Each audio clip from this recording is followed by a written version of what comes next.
শ্ৰীমন্ত শংকৰদেৱে কি কি বাদ্যযন্ত্ৰৰ সৃষ্টি কৰিছিল? উত্তৰ: শ্ৰীমন্ত শংকৰদেৱে খোল, তাল, দবা, কাঁহ, শংখ, মৃদং আদি বাদ্যযন্ত্ৰৰ সৃষ্টি কৰিছিল।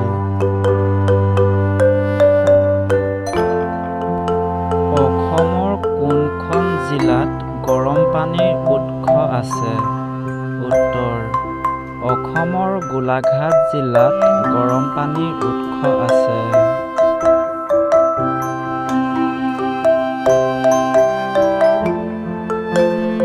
অসমৰ জাতীয় পক্ষীবিধৰ নাম কি?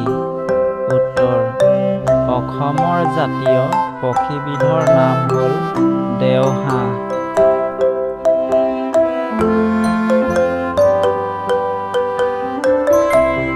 ভাঙনি কোঁৱৰ বুলি কাক কোৱা হয়? উত্তৰ: ভাঙনি কোঁৱৰ বুলি আনন্দ চন্দ্ৰ আগৰৱালাক কোৱা হয়।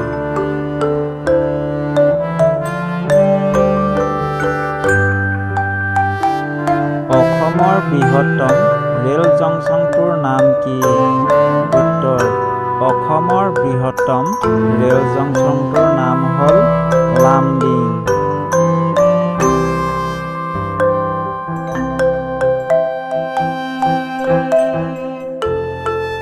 কোনটো জনগোষ্ঠীয়ে অসমত প্ৰথমে ধান খেতি কৰিছিল?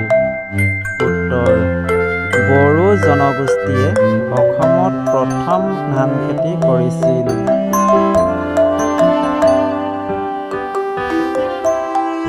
ব্ৰহ্মপুত্ৰ নৈৰ শেষ স্থান ক'ত? উত্তৰ: ব্ৰহ্মপুত্ৰ নৈৰ শেষ স্থান হ'ল বংগোপসাগৰ।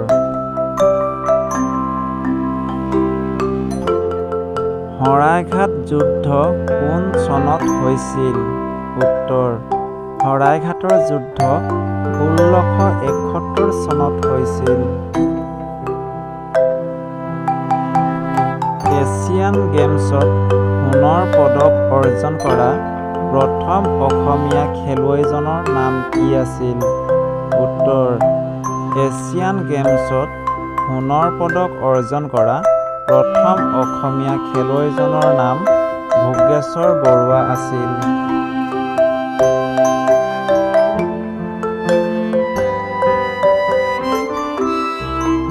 পানিপাটৰ প্ৰথম যুদ্ধ কাৰ কাৰ মাজত সংঘটিত হৈছিল? উত্তৰ: পানিপাটৰ প্ৰথম যুদ্ধ বাবৰ আৰু লোদীৰ মাজত সংঘটিত হৈছিল।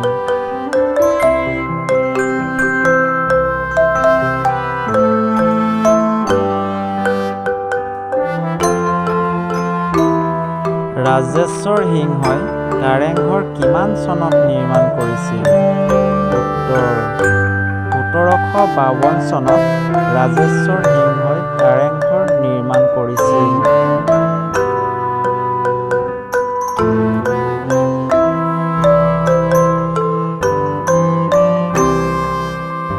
শিৱসাগৰৰ তলাতল ঘৰ কিমান চনত নিৰ্মাণ কৰা হৈছিল? উত্তৰ: 1765 চনত তলাতল ঘৰ নিৰ্মাণ কৰা হৈছিল।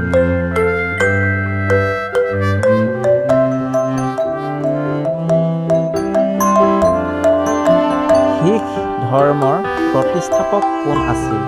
উত্তৰ: শিখ ধৰ্মৰ প্ৰতিষ্ঠাপক গুৰু নানক আছিল।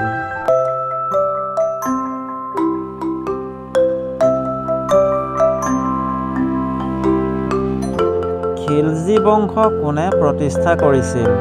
উত্তৰ: খিলজী বংশ প্ৰতিষ্ঠা জালাল-উদ-দিন খিলজীয়ে কৰিছিল।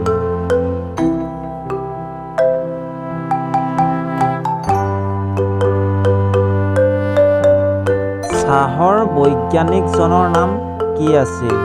উত্তৰ: চাহৰ বৈজ্ঞানিকজনৰ নাম কেমেলিয়া চাইনেন্সিছ আছিল।